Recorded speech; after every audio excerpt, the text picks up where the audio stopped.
Assalamualaikum warahmatullahi wabarakatuh. Perkenalkan, kami dari kelompok 10 ingin mempresentasikan administrasi tes psikologi. Anggota kelompok kami ada 5 orang. Saya sendiri dari Warningsi, ada Ardi Pranoto, Ai Istriani, Firda Revina, dan Rifa Aulia. Baiklah, untuk yang pertama kita akan membahas tentang evaluasi ya. Jadi apa itu evaluasi? Evaluasi adalah suatu proses menentukan sesuatu yang dilakukan melalui tahapan pengukuran dan penilaian. Di dalam melakukan evaluasi diperlukan sebuah alat evaluasi. Alat tersebut dibagi menjadi dua, yaitu tes dan non-tes. Nah, baik, untuk selanjutnya kita akan membahas tentang apa itu sih administrasi. Oke, yang pertama menurut ahli ya, jadi menurut Deli Yangki mengatakan bahwa administrasi secara luas adalah serangkaian kegiatan yang dilakukan oleh sekelompok orang dalam suatu kerjasama untuk mencapai suatu tujuan. Sedangkan administrasi tes dalam arti sempit menurut Suwarno Handayaningrat mengatakan bahwa administrasi secara sempit berasal dari kata administrati dalam bahasa Belanda ya, yaitu kegiatan catat mencatat, surat menyurat, pembukuan ringan, ketik mengetik, agenda dan sebagainya yang bersifat teknis ke tata usahaan. Baik, untuk selanjutnya kita masuk ke proses perencanaan tes. Jadi di sini ada beberapa ketentuan pokok yang harus diikuti. Yang pertama adalah evaluasi dilakukan terhadap semua pengajaran yang penting. Yang kedua adalah tes merefleksikan hal-hal menurut perkiraan mendapat penekanan tertentu dalam pelajaran. Lanjut, yang ketiga adalah hakikat tes harus merefleksikan tujuan yang hendak dicapai oleh tes itu sendiri. Terus yang keempat adalah hakikat tes harus merefleksikan kondisi administrasi di mana tes akan diadministrasikan. Baiklah, di sini ada proses penyusunan tes. Dalam proses penyusunan tes, di sini ada langkah-langkah proses penyusunan tes. Merujuk pada Balikbangdiknas tahun 2006, langkah-langkah proses penyusunan tes yaitu yang pertama, menentukan tujuan penelitian. Yang kedua, memperhatikan standar kompetensi dan kompetensi dasar. Yang ketiga, menentukan jenis alat ukur yang akan digunakan, yaitu menggunakan alat ukur tes atau non-tes atau menggunakan keduanya.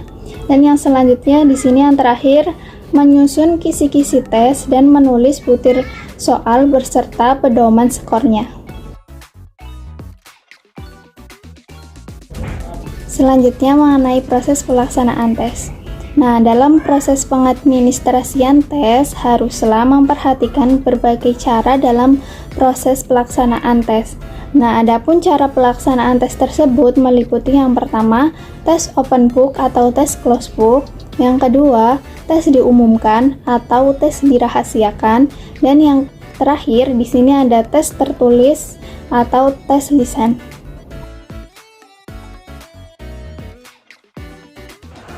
Baiklah, selanjutnya pelaksanaan tes. Nah, yang pertama di sini ada pelaksanaan tes secara open book. Adapun kelebihan dari pelaksanaan tes secara open book di sini yang pertama, siswa tidak terlalu tegang saat mengerjakan soal tesnya. Yang kedua, siswa akan cenderung mengerjakan soal tesnya secara mandiri dan tidak mencontek kepada temannya. Selanjutnya, siswa akan lebih rajin membuat catatan karena dirasa hal tersebut penting bagi dirinya. Adapun kekurangan dari tes open book ini, yang pertama, siswa cenderung malas untuk membaca buku catatannya karena dirasa nantinya dia bisa membuka buku catatannya saat tes berlangsung.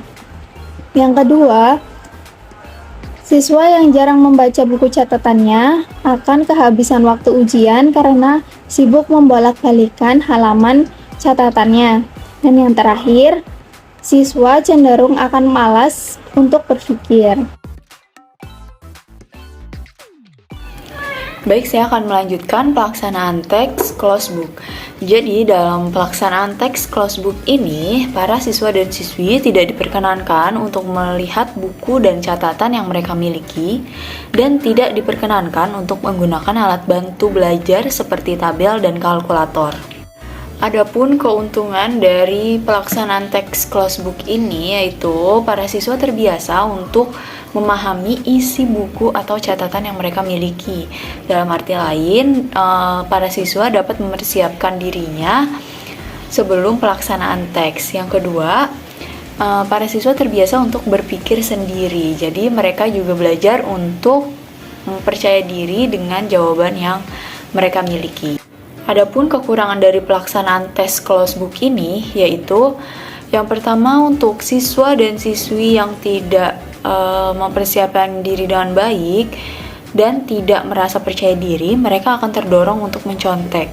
Yang kedua, para siswa belum terlatih untuk menggunakan buku catatan sebagai sumber belajar. Dalam artian, ada beberapa hal yang mungkin atau memang siswa belum pahami. Yang kedua, pelaksanaan tes ada tes diumumkan versus tes dirahasiakan. Pelaksanaan tes dapat dilakukan dengan memberi pengumuman terlebih dahulu ataupun tanpa pemberitahuan terlebih dahulu. Namun, para ahli psikologi pendidikan tidak dapat menyetujui adanya tes yang dilaksanakan tanpa diumumkan atau dirahasiakan. Adapun beberapa kelebihan dari tes yang diumumkan yaitu yang pertama, dapat memotivasi usaha belajar siswa. Yang kedua, dapat mengukur pengetahuan yang dimiliki oleh setiap siswa. Yang ketiga, dapat digunakan sebagai alat peningkatan disiplin belajar siswa. Selanjutnya, adapun keterbatasan atau kekurangan dari tes yang diumumkan adalah dapat membuat siswa yang tidak lulus atau siswa yang mendapatkan nilai rendah merasa berkecil hati, malu, dan kehilangan motivasi dalam belajarnya. Yang kedua, guru yang tidak dapat mengumumkan secara tepat waktu dapat mendapatkan cemoohan dari para siswa. Yang ketiga, memerlukan kemampuan administrasi yang prima yang memerlukan fasilitas dan dana tambahan.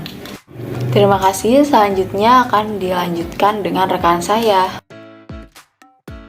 Baiklah, saya akan melanjutkan penjelasan tentang pelaksanaan tes bagian 2 yaitu tes yang dirahasiakan. Kekuatan dari atau kelebihan dari tes yang dirahasiakan adalah yang pertama, tidak menuntut kemampuan administratif yang prima dan mahal. Kemungkinan besar akan menarik banyak perhatian karena tidak menuntut administrasi yang mahal. Dan yang kedua, tidak akan mendapatkan protes-protes dari peserta didik.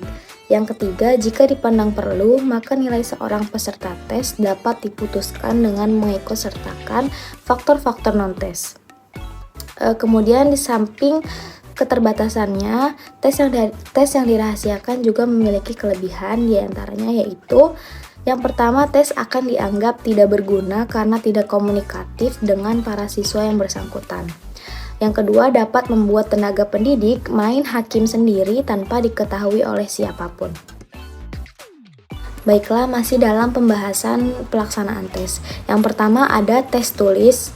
Adapun kekuatan tes tertulis adalah yang pertama, kemampuan memilih kata-kata, kekayaan informasi, kemampuan berbahasa, kemampuan memilih ataupun memadukan ide-ide, dan proses berpikir peserta tes dapat dilihat dengan nyata. Yang kedua, kemampuan-kemampuan yang dimiliki oleh peserta didik seperti yang disebutkan di atas dapat dibandingkan antara yang satu dengan yang lainnya. Yang ketiga, dalam waktu yang relatif terbatas dapat dilaksanakan tes yang terdiri atas sejumlah besar peserta tes sehingga ekonomis atau praktis. Yang keempat, memungkinkan dikoreksi oleh lebih dari seorang korektor sehingga lebih objektif. Di samping kelebihan atau kekuatan tes tertulis juga mempunyai keterbatasan atau kekurangan. Di antaranya adalah yang pertama, khusus untuk tes bentuk esai, tes tertulis dapat menuntut tugas peserta tes yang lebih berat. Yang kedua, dalam hal tes bentuk esai, maka kegunaan bahasa akan merugikan peserta tes yang bersangkutan apabila masalah bahasa diperhitungkan dalam memberi nilai. Dalam artian fatal gitu ya. Yang ketiga, yang bersifat massal itu biasanya kurang baik jika dibandingkan dengan yang individual. Dan yang terakhir, siswa cenderung menuliskan jawabannya secara panjang lebar. Pelaksanaan tes yang B, keterbatasan tes lisan adalah dapat dilaksanakan secara individual sehingga lebih cermat dan dapat dilakukan probing, sehingga penguji mampu mengetahui secara pasti di mana posisi hasil belajar peserta didik yang sedang diuji. Kemampuan seperti yang pada tes tertulis yang telah diuraikan di atas dapat dipantau secara langsung oleh tenaga peserta didik yang mengujinya. Melalui tes lisan dapat memungkinkan terjadinya komunikasi dua arah dan dialog aktif. Siswa dapat mengungkapkan argumentasinya secara lebih bebas.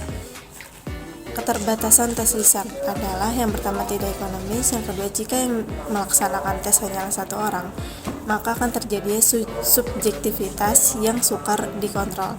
Yang ketiga, bagi peserta tes yang gagap karena merasa tegang akan dirugikan dengan cara ini. Yang keempat, memungkinkan tenaga pendidik main hakim sendiri.